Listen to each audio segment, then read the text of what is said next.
ലാ ഇലാഹ ഇല്ലല്ലാഹ് ചൊല്ലി മരിച്ചവരുടെ ലിസ്റ്റ് നിങ്ങൾ എടുത്തു നോക്കുക. കുടുംബത്തിലോ നാട്ടിലോ പരിചയത്തിലോ മരണസമയത്ത് ഉറക്കെ ലാ ഇലാഹ ഇല്ലല്ലാഹ് ചൊല്ലി മരിച്ചുപോയ ആളുകളുടെ ഡാറ്റ നിങ്ങൾ എടുത്തു നോക്കുക. എന്നിട്ട് നിങ്ങളൊരു പഠനം നടത്തി നോക്കുക. എന്തുകൊണ്ടാണ് ഇവർ ലാ ഇലാഹ ഇല്ലല്ലാഹ് പറഞ്ഞത്? അവരെല്ലാവരും നാവിനെ സൂക്ഷിച്ചവരായിരിക്കും.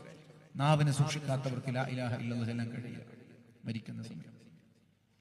അങ്ങനെ ഒരാൾ ലാ ഇലാഹ ഇല്ലല്ലാഹ് ചൊല്ലി മരിച്ചാലോ, من كان آخر كلامه قول لا إله إلا الله دخل الجنة. ഒരാളുടെ അവസാന വാക്ക് ലാ ഇലാഹ ഇല്ലല്ലാഹ് ആയാൽ അയാൾ സ്വർഗ്ഗത്തിലാണെന്ന് പരിശുദ്ധ റസൂലുള്ളാഹ്. അത് തന്നെയാണ് നബി തങ്ങൾ പറയുന്നത്.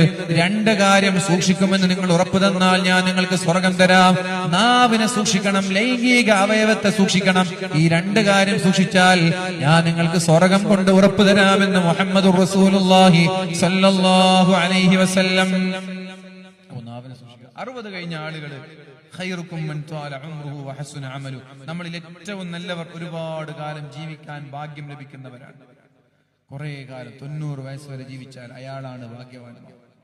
60 വയസ്സ് വരെ ജീവിക്കാൻ ഒരാൾക്ക് ഭാഗ്യം കിട്ടാന്ന് പറഞ്ഞാൽ വലിയ ഭാഗ്യമാണ്. ഇന്നലെ ഉസ്താദ് മരണപ്പെട്ടതുപോലെ പെട്ടെന്നൊരു മരണം ഉണ്ടായാലോ തൗബ ചെയ്യാൻ നമ്മൾക്ക് സമയം കിട്ടും. തൗബ ചെയ്യാൻ സമയം കിട്ടും. കുറച്ചു കാലം ഒരാഴ്ചക്ക് രോഗിയായി കിടന്ന് ഇതാ ഞാൻ മരിക്കൂ എന്നുള്ളൊരു സൂചനയൊക്കെ നമ്മൾക്ക് കിട്ടും. ഞാൻ മരിക്കാനായി, ഇനി എനിക്കൊരു ഉയർത്തെഴുന്നേൽപ്പില്ല, ഡോക്ടർമാരൊക്കെ കൈവിടുന്ന ഒരു സാഹചര്യം വന്നാൽ നമ്മൾക്ക് മനസ്സിലായി ഇനി ഞാൻ മരിക്കാൻ. അങ്ങനെ മരിക്കാനായി എന്ന് തോന്നിയാൽ ഒരു മനുഷ്യൻ ആത്മാർത്ഥമായിട്ട് തൗബ ചെയ്യില്ലേ? അങ്ങനെ തൗബ ചെയ്യുമ്പോൾ അയാളുടെ പാപം അല്ലാഹ് പുറത്തു കൊടുക്കൂലേ?